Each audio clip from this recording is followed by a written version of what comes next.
আজকে ট্রেন জার্নিটা যেন একটা ঘুরতে যাওয়ার সময়। প্রকৃতির এত সুন্দর সৌন্দর্য দেখতে পেয়ে আপনি আপ্লুত হয়ে যাবেন। মনে হবে যেন জানলার দিকেই তাকিয়ে রয়ে যায়। যেতে যেতে কত যে নদী পার করবেন তার নেই ঠিক। কিন্তু কদিন পরেই আবার এই ট্রেনের একটু পরিবর্তন হবে, সেটা এই ভিডিওতেই বলা হবে। এই হচ্ছে সকাল 8:26 শালিমার স্টেশন। শালিমার স্টেশনের 1 নম্বর প্ল্যাটফর্মে 9:15 আমাদের ট্রেনের ডিপারেচার। 8:30 নাগাদ ট্রেন কিন্তু প্ল্যাটফর্মে চলে আসে। সময় মতো ট্রেনও ছেড়ে দিয়েছে। পরবর্তী স্টপেজ সাঁতরাগাছি এবং তারপর Kharagpur. Welcome to my channel. তো ফাইনালি আজকে আমি যাবো 12821 ধৌলি এক্সপ্রেস, যেটা শালিমারে ছাড়ে সকাল 9:15 আর পুরীতে পৌঁছে যায় সেটা হচ্ছে 6:15। তো দেখা যাক কতক্ষণ কি লাগে না লাগে, কতক্ষণ টাইম লাগছে, কোথায় দাঁড়াচ্ছে না দাঁড়াচ্ছে বা কী অসুবিধা হচ্ছে, সমস্ত কিছু আপনারা এই ভিডিওতে জানতে পারবেন। সঙ্গে থাকুন আর সম্পূর্ণ ভিডিওটা দেখতে থাকুন। আর একটা কথা আপনাদেরকে বলে দিই, অগাস্ট মাস থেকে কিন্তু এই ধৌলির যে স্টার্টিং টাইম যেটা শালিমার থেকে ছাড়তো সেটা কিন্তু ছাড়বে হাওড়া থেকে। এবং শুধু তাই না, করমণ্ডলেরও কিন্তু তাই 5 মিনিট টাইমটা আগিয়ে গেছে। যেমন ধৌলিটা ছাড়তো 9:15, ওটা ছাড়বে 9:10 হাওড়া থেকে ছাড়বে এবং পৌঁছাবেও কিন্তু এই পুরী থেকে এসে পড়ে হাওড়াতে। এটা একদম লেটেস্ট নিউজ। অবশ্যই ভিডিওটা শেয়ার করে প্রত্যেকে জানিয়ে দিন। ফাইনালি দেখতে পাচ্ছেন আমি এখন আছি খড়গপুর স্টেশনে, ঠিক আছে। তো আমি বাঁকুড়া থেকে যাচ্ছি, সেই জন্য খড়গপুর এলাম। প্রথমে আমি ভেবেছিলাম তো হলদিয়া এক্সপ্রেসে আসবো, তারপর দেখলাম পুরুলিয়া এক্সপ্রেসটা লেট করেছে। 7:30টায় চেপেছি বাঁকুড়াতে, 9:30টায় পৌঁছে গেছি। এবার এখানে কটায় ধৌলি এক্সপ্রেসটা প্রবেশ করে দেখা যাক ঢোকে, তারপর এখান থেকে কটায় কোন প্ল্যাটফর্ম থেকে বেরোয় না বেরোয় সমস্ত কিছু আপনারা দেখতে থাকুন আর সঙ্গে থাকুন। এই হচ্ছে দেখতে পাচ্ছেন যে খড়গপুরের স্টেশন। তবে এই সাইডটাতে এখন আসা যাচ্ছে না, কারণ সব কিছু কাজ হচ্ছে। সাবওয়েরও কাজ হচ্ছে, ওভারব্রিজ পুরনো যেটা ছিল সেটারও কাজ হচ্ছে। এখন আপনাদেরকে এখান থেকে যেতে হলে নতুন ওভারব্রিজ হয়ে পরে খড়গপুর স্টেশনের ভেতর প্রবেশ করতে হবে। খড়গপুরের ধৌলিটা এসে পৌঁছানোর কথা 11টায়, ঠিক আছে, 3 নম্বর প্ল্যাটফর্মে। আর এখানে 5 মিনিটের হল্ট আছে, 11:05 ছাড়ার কথা। কিন্তু কটায় আসে, কতক্ষণ দাঁড়ায়, কোন প্ল্যাটফর্মে আসে দেখুন। খড়গপুরে যদি আপনারা আসেন অবশ্যই কিন্তু টিকিট কেটে আসবেন। আমাকে একটা টিকিট ধরেছিল, এখানে আবার ম্যাডামরা রয়েছে। খড়গপুর স্টেশনে এসে আপনারা এই যে দেখতে পাচ্ছেন জনআহার আছে, জনআহারেও আপনারা কিন্তু খাওয়া দাওয়া করতে পারেন, অথবা এই IRCTC যে ফুড প্লাজা এটাতেও করতে পারেন। 3 নম্বরে দেওয়ার কথা সবাই বলেছিল, হঠাৎ 1 নম্বরে দিয়েছে। ধৌলি আসছে তো দেখতে পাচ্ছেন সবাই দৌড়ে দৌড়ে যাচ্ছে। মানে ব্যাপারটা হচ্ছে যে সেম প্ল্যাটফর্মে কিন্তু 1 আর 3 নম্বর প্ল্যাটফর্ম, ঠিক আছে। তো 3 নম্বর মানে ওই সাইডটা, ওই সাইড থেকে আমরা চলে এলাম হেঁটে হেঁটে এই সাইডে। এটা হচ্ছে 1 নম্বর। ধৌলিতে জেনারেল বগি হচ্ছে সামনে দুটো পিছনে দুটো, আর পিছন দিকে আছে চেয়ার কারগুলো। প্রথমে আছে জেনারেল দুটো, তারপরে D10 to D1, তারপরে আছে ফিজিক্যাল হ্যান্ডিক্যাপ, তারপর আছে চেয়ার কার, তারপরে আবার জেনারেল আছে। শালিমার থেকে পুরী যাওয়ার ভাড়া হচ্ছে সেকেন্ড সিটিংয়ে 190 আর চেয়ার কারে হচ্ছে 685 টাকা। খড়গপুর থেকে পুরী জেনারেল মানে সেকেন্ড সিটিংয়ে 165 টাকা আর চেয়ার কারে হচ্ছে 580 টাকা। তো দেখতে পাচ্ছেন ফাইনালি আমরা একদম প্ল্যাটফর্মের লাস্টে চলে এসেছি, ঠিক আছে। আগে দেখবো জেনারেলে কেমন কি ভিড়, তারপরে চেয়ার কারে যাব।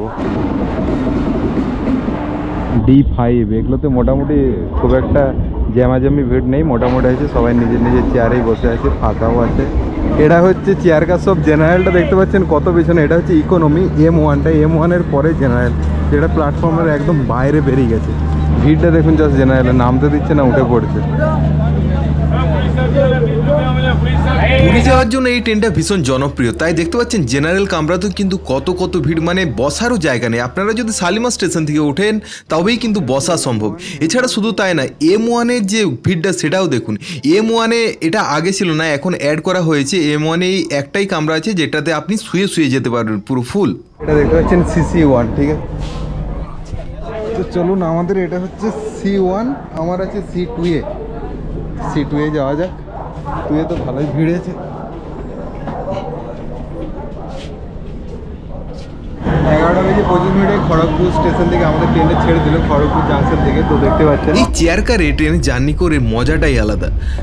ভাড়াটা অনেকটাই বেশি, কিন্তু এত সুন্দর ভিউ পাওয়া যায় এবং এত শান্তশিষ্ট থাকে না ভেতরটা, কিছু বলার নেই। জাস্ট দেখুন কত সুন্দর ওয়েদারটা লাগছে, দেখুন বৃষ্টি ভেজা ওয়েদার। আমরা এখন বেলদা পৌঁছে গেছি আর এখন ঘুরতে বাজে 11:57। দেখুন জানালার দিকে দেখতে দেখতে আমাদের ট্রেনটা 12:16 পৌঁছে গেল দাঁতন স্টেশনে। দেখতে পাচ্ছেন দাঁতন স্টেশনটা কত সুন্দর দেখতে লাগছে, মেন বিল্ডিংটায়। এবং শুধু তাই না, তারপরে 12:28 জলেশ্বর পৌঁছে গেল আমাদের ট্রেনটা। আর উড়িষ্যা বর্ডারের প্রথম স্টপেজ ছিলই কিন্তু এই জলেশ্বর। জলেশ্বরের পর এই যে নদীটা পেরোচ্ছে এটাকে বলা হচ্ছে সুবর্ণরেখা নদী। দেখতে পাচ্ছেন কত জল। এখন আমাদের ট্রেন এখন বস্তাতে এসে দাঁড়িয়েছে, আর বস্তাতে অনেক মানুষজন ওঠে। দেখতে পাচ্ছেন মানুষজনের ভিড় কেমন। বালেশ্বর স্টেশনে পৌঁছানোর আগে দেখতে পাচ্ছেন কার্গো যে মিলিটারি কার্গোর যে রেল হয় সেটাতে দেখতে পাচ্ছেন দাঁড়িয়ে আছে, ওটাতে সমস্ত কিছু মাল লোড করা আছে, একদম গাড়ি ট্রাক থেকে শুরু করে যুদ্ধের যে অস্ত্র শস্ত্র সমস্ত কিছু লোড করা আছে। বেশ সুন্দর, মানে কত সুন্দর কালারিংটা দেখুন, সত্যি ইন্ডিয়ান আর্মিকে সেল। 1টা বেজে 22 মিনিটে আমাদের ট্রেনটা বালেশ্বরে পৌঁছালো, আর এখানে আসার কথা ছিল 12টা বেজে 58 মিনিটে, মোটামুটি আপনি 24 মিনিট লেট বলতে পারেন। আর এত সুন্দর দৃশ্য না, আপনি যখন জানালার ধার থেকে দেখতে পাবেন আপনার মন প্রাণ জুড়িয়ে যাবে। জাস্ট দেখুন কত সুন্দর দেখতে লাগছে। 1টা বেজে 49 মিনিটে সরো স্টেশনে পৌঁছে গেছে, দেখতে পাচ্ছেন আধা ঘন্টা লেটে চলছে আমাদের ট্রেনটা। সরোর পর ট্রেনটা এত স্পিডে এলো, দেখতে পাচ্ছেন আমরা মোটামুটি এখন ভদ্রকে পৌঁছে গেছি। 2 বেজে 18 আসার কথা 13তে এসছে, মানে বুঝতে পারছেন কতক্ষণ আগে এসছে। সেই টাইমটা তো নেবেই, তারপরেও আরও কতক্ষণ হল্ট দিয়ে দেখা যাক। যেদিন দেরি করে আসে সেদিন বেশি হল্ট দেয় না এখানে। 2 বেজে 20 মিনিটে ছেড়ে দিল, 13তে পৌঁছেছিল, বুঝতেই পারছেন 7 মিনিট মোটামুটি দাঁড়িয়েছে, কিন্তু অন্যদিন এতক্ষণ দাঁড়ায়নি। ঠিক আছে, এখানে মেনলি আসার কথা 18, 2 মিনিট হল্টের মতো, মানে ইন জেনারেল যদি হিসাবে দেখেন 2 মিনিট হল্ট, তারপরে 20তে ছেড়ে দিয়েছে। তো দেখুন, চলুন দেখা যাক আর কতক্ষণ লাগে না লাগে। দেখতে পাচ্ছেন এই হচ্ছে ভদ্রক, 2 নম্বরে আমাদের ট্রেনটা দাঁড়িয়ে ছিল। এখন জেনারেল কামরার অবস্থাটা দেখুন। এসিতে এত ঠান্ডা লাগে, মাঝে মাঝে বাইরেটাতে এসে না বসলে পোষায় না, যেন মনে হয় ফ্রিজ হয়ে যাবে। আমাদের ট্রেনটা এখন বৈতারানী নদীর ওপর দিয়ে যাচ্ছে। এই যে দেখতে পাচ্ছেন নদীর উপরে ব্রিজ, কত সুন্দর দেখতে লাগছে। জাস্ট নদীটা দেখুন, আর নদীটা বেশ বড়, জাস্ট দেখুন স্প্যানটা কত চওড়া। আর বন্ধুরা, ট্রেনে যেতে যেতে এত সুন্দর ভিউ যদি দেখতে পাওয়া যায় না, মনে হয় সারাক্ষণ যেন জানালার দিকেই চেয়ে বসে থাকি, আর কোনো দিকে তাকাবো না। আর সত্যি এই ট্রেনে জার্নি করতে করতে এত সুন্দর ভিউ পাবেন, এত সুন্দর গ্রিনারি পাবেন না, গাছপালাতে ভর্তি, যেমন পাহাড় সেরকম, নদীও আবার সেরকম। জাজপুর কেঞ্জর রোড 3টে বেজে 15 মিনিটে পৌঁছে গেছে, দেখতে পাচ্ছেন এখন বাজে ঘড়িতে 3টে বেজে 15 মিনিট।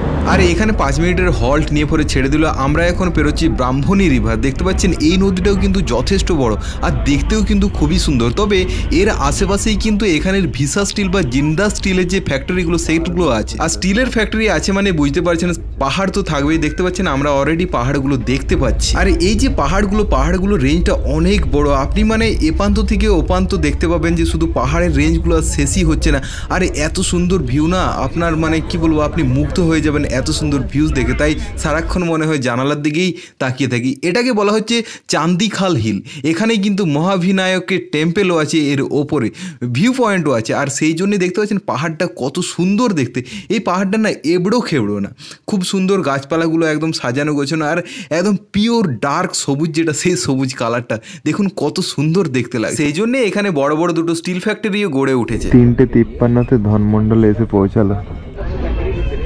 এরপর আমাদের ট্রেনটার পরবর্তী স্টপেজ হচ্ছে কটক। কিন্তু তার আগে এই যে নদীটা দেখতে পাচ্ছেন, এই নদীটা অনেক বড় নদী, ঠিক আছে। এই নদীটাকে বলা হচ্ছে মহানদী, ঠিক আছে। এত সুন্দর দেখতে না, দু সাইডে নদীটা জল যাচ্ছে, মাঝখানে বড় একটা চর জমে আছে। আর মানে এটা যেন শেষই হবে না, আপনার মনে হবে আমি তাকিয়েই রয়ে যাই, এত সুন্দর দেখতে লাগে ভেতর। দেখতে পাচ্ছেন কটকে প্রবেশ করছে, উড়িষ্যার কটকে, ঠিক আছে। তো আমাদের 4:45 আসার কথা ছিল, আমাদের ট্রেনটা এসে পৌঁছালো 4:30টার সময়তে। বিকেল 4:34 ট্রেনটা ছেড়ে দিল আমাদের এই কটক স্টেশন থেকে। দেখতে পাচ্ছেন চেন্নাই হাওড়াটা পেরোচ্ছে। কটকের পরে এই যে নদীটা দেখতে পাচ্ছেন, এটাকে বলা হচ্ছে কাঠাজোড়ি রিভার। এই নদীটাও কিন্তু যথেষ্ট বড়। এই উড়িষ্যা যেতে যেতে আপনারা কিন্তু বেশ খানিক কটা কিন্তু নদী পার হবেন, আর সেগুলোর ভিউ কিন্তু মারাত্মক, এত সুন্দর দেখতে লাগে। আর দেখতে পাচ্ছেন গ্রিনারির কথা তো বলারই নেই। অলরেডি আমাদের ট্রেনটা ভুবনেশ্বরে এরপর প্রবেশ করবেন। ভুবনেশ্বর প্রবেশ করতে দেখতে পাচ্ছেন ভুবনেশ্বরের এক্সটেন্ডেড পার্ট এই সাইডে দেখতে পাচ্ছেন কত বড় বড় ফ্ল্যাট উঠছে। 5:13-তে ভুবনেশ্বরে স্টেশনে এলো, ঠিক আছে। দেখতে পাচ্ছেন এখন বাজে 5:13। আর হ্যাঁ, এই যে শালিমার পুরী এই ট্রেনটা কদিন পরে হাওড়া পুরী হবে, এটা কিন্তু প্রত্যেক দিনই চলে, ঠিক আছে। আর এটা মোটামুটি এরপরে আমাদের স্টপেজ আছে খুর্দা, তারপরে আছে সখীগোপাল। বিকেল 6:30 আমরা পুরীতে পৌঁছে গেলাম। এই পুরী স্টেশনে এলে একটা জিনিস ভালো করে দেখতে পাবেন আপনারা, সেটা হচ্ছে যে এই যে জায়গাটাতে মানুষজন থাকে বা টিকিট কাটার জায়গায়, সেই জায়গাটাতে না কোনো দোকানদারি নেই, ভিড় নেই। যত দোকানদারি আছে সব কিন্তু প্ল্যাটফর্মের মাঝখানে আছে। এটাতে আছে, তাও 4-এ নেই, 2-এও নেই সেরকম। তো স্বচ্ছতার ক্ষেত্রে বা ভিড় কম করার জন্য এটা কিন্তু বেশ ভালো জিনিস। বাইরে অনেক দোকান আছে। এই স্টেশনে এসে আপনারা পুরী কিভাবে ঘুরবেন বা পুরীতে কি কি দেখবেন না দেখবেন, কিভাবে যাবেন, এই সমস্ত কিছু তথ্য বা হেল্প আপনারা এনাদের কাছ থেকে নিতে পারেন। তো দেখতে পাচ্ছেন পুরী স্টেশনের বাইরে বেরিয়ে এরকম বড় একটা শেড করা হয়েছে, দেখতে পাচ্ছেন এখানে সমস্ত পুণ্যার্থীরা যারা এসছে পুরী তারা এখানে ইজিলি থাকতে পারবে। এখন হচ্ছে বর্ষাকাল, তো বৃষ্টিতে কারোর যেন না প্রবলেম হয়। তো চলুন এবার আমরা অটো ধরবো, তারপরে হোটেলে যাবো। তো এই ছিল আজকের ভিডিওটা আপনাদের কেমন লাগলো অবশ্যই কমেন্টসে জানাবেন, আর চ্যানেল যদি নতুন হন অবশ্যই সাবস্ক্রাইব করে রাখবেন। দেখার জন্য অসংখ্য ধন্যবাদ, ভালো থাকবেন, সুস্থ থাকবেন।